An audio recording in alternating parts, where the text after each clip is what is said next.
साहेब महागाई लई वाढल्या हो, काय त्याच्यावर काय पण म्हणते महागाई वाढल्यावर तू मला खरं सांग, महागाई वाढल्या जनता कायम रडतच असते.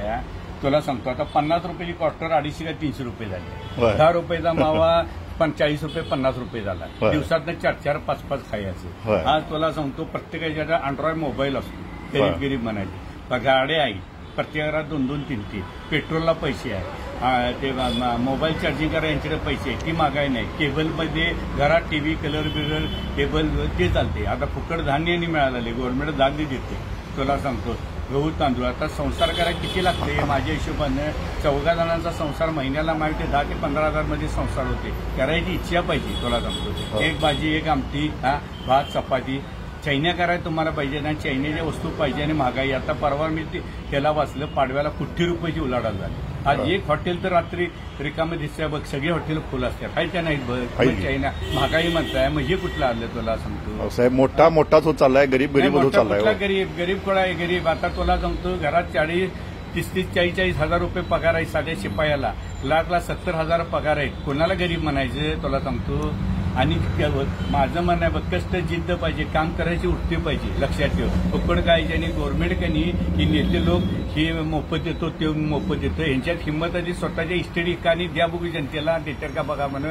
आता तर राहुल गांधीमध्ये 1 लाख रुपये देतो. ते तांदूळ काय चालले माणसांना काय काम पाहिजे का नको. असं फुकटची खायची सवय झाली तर काय उपयोग आहे. आता 5 रुपयाने दिले तर तुला तर ती थाळी फुकट मिळते. काय चाललंय तू बघतोस ना. आणि गरीब म्हणायचं कोणाला हा मोठा प्रश्न आला. आता शेतकरी ज्याच्यावर हे चालते निसर्गाने साथ दिली तर शेती आहे आणि तुमच्या वस्तूला भाव पाहिजे आणि दुसऱ्या वस्तू घेताना महाग म्हणणे हे योग्य आहे काय. आज तुला तो 10,000 रुपये शिपायाला पगार होता तिथे 40,000 झाला. तो महागाई वाढणार का नाही. जिथे 20,000 25,000 क्लार्क होते तिथे 70,000 झाला. 10-15% लोक तसे आहेत. बाकी काय अशी सगळे. आता व्यापारात पण तुम्हाला सांगतो किती मिळते सांग ना. आता तुम्हाला मटका खेळायला 2 नंबर सगळे धंदे फार्मात आहेत. बाहेर जेवाय खायला मग म्हणायचं कसं यासनी. आज कोटी रुपयाची उलाढाल काय 10-15 जण घेतात तुला सांगतो. आता दारू बिरू प्याला किती आता बघितले ना वस्तू हे झालेल्या असतात. आम्ही राखतोय आम्ही करतोय. मग तुम्ही महागाई म्हणता काय चालले. एक गॅस वाढला आणि हे वाढला. आता तुम्हाला गव्हर्नमेंट तुला सांगतो तांदूळ गहू बिहू फुकट द्यायला आली का नाही. किती गोष्टी निम्मी एसटी वाढत तुम्हाला केली. एक ठिकाणी फुल लेडीजला.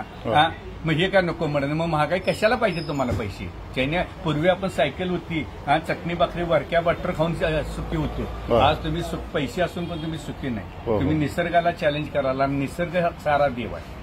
ऊन वारा पाऊस ज्याच्या सुट्टी चालते तेच खरे देव आहे. त्याला तुम्ही चॅलेंज करणं ही परिस्थिती आहे. आणि काही गरीब नाही. आपला देश चांगला सुशिक्षित. आज तुला सांगतो पाकिस्तान बांगलादेश तुला सांगतो श्रीलंका आणि चीनची परिस्थिती बघितली तर आपला देश लई चांगला आहे. पण रडायची सवय आपल्या लोकांना आणि विरोधाला विरोध. चांगलं म्हणायचं नाही.